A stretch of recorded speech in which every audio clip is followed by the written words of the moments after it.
Hey guys, here's your Shepherd's Forge. I really wanted to make a video this weekend. Biggest problem with that is I had this like rash order of bottle openers. And I've already done enough videos on that. So it's like, man, I have nothing to really record and send out to people. Excuse my lighting. Then I realized I'd sent pictures to the admins. Myself, Jason, Jonathan, James, Christian, Ryan, of the railroad track anvil that I cut up. But I didn't make a video on it. And I haven't cleaned it up yet either. I was making this for Billy Martin. I shouldn't say was.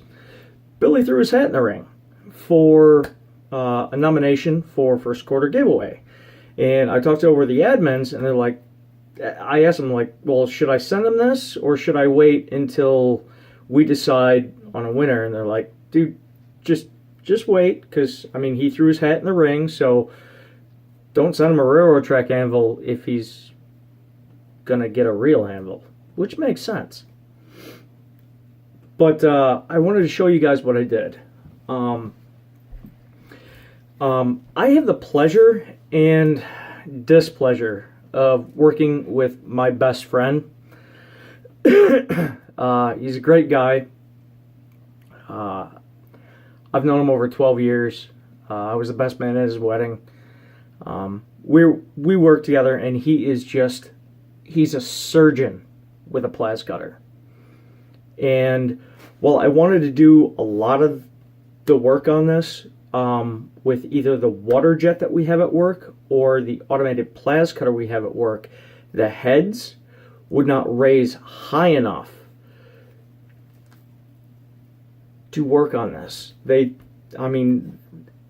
things are designed for cutting flat stock that's, I think, max 4 inches thick. Which wouldn't have been a problem, but it's not going to raise up to that level. So I asked my boss. I brought in my rail track and said, "Hey man, do you have any ideas?" He's just like, "Talk to your boy over there. He's the surgeon." I was like, "Oh, okay, really? Do it on your lunch hour. No one's watching. Just do that." Okay. So basically what I did was I cut out the bottom of this bad boy, obviously the bottom cuts, and I cut holes in there to be mounted, but my buddy Rusty, who is just, like I said, a surgeon with a plas cutter, he cut everything in there. He cut the hardy hole, he cut the horn. Now, I'm going to clean all of this up, okay? So, I'm going to get a nice rounded horn on here. I'm even going to round a little bit of the front face, just a little bit, just to give it a nice rounded edge. And clean all this up. I mean, the whole thing's going to be clean. I promise that. And I'm going to see if I can't get in there with my Dynafile and clean the hardy hole up. But a lot of work went into this.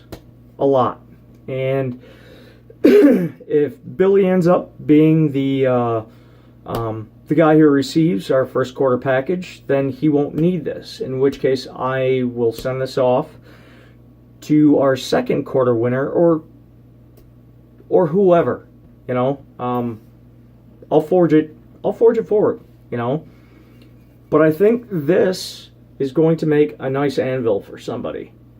At least I hope so. I mean, I carved this thing out to be an anvil.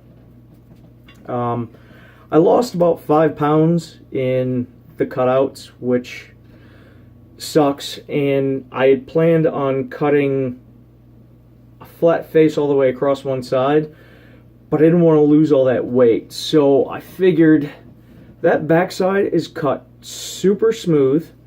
you've got enough room between the hardy hole and the back side that if you needed that flat edge, I think you can use it.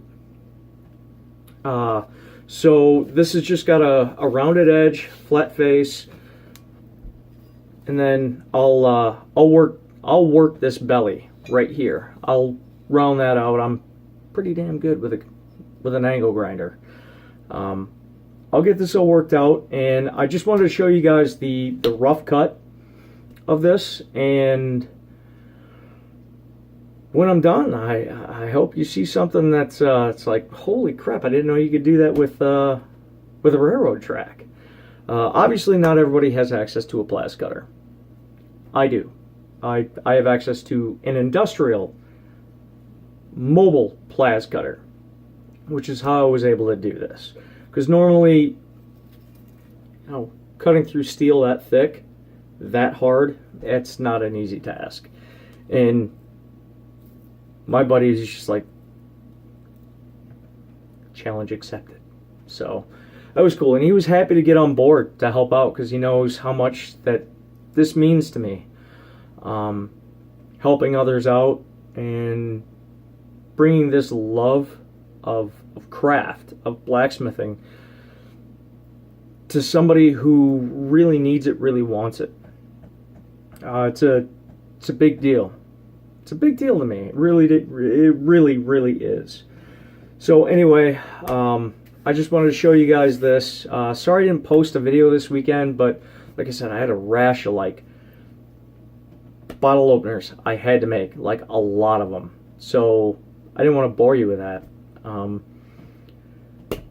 But so this is my video, and I think next week I'm gonna try and do, or this weekend I should say, I'm gonna do a Damascus bottle opener, and I'm hoping to maybe forge a rose. I've never done one. I've never tried one. I have an idea in my head on how to get it started and how to lay it out, like to do it proficiently. So I know it's been done 1,000 times before, but I've never done one. So maybe I'll take you along for the ride, or at least just show you how it ends up. Either way, thank you guys for tuning in. To all the people who have joined Forging It Forward, and we got some big names. Some really big names. It's just been awesome. So to all of you who have joined Forging It Forward, thank you. From the people just starting out to the people on a level I could only pray to get up to. Brian Brazil! Anyway, have a good night. And thank you for watching. Thank you for joining. It's getting big, and it's been a fun trip for not only just the admins, but I hope for all of you as well. So, from Heath here at Shepherd's Forge, thanking you kindly. Stay humble. Have a good night, guys.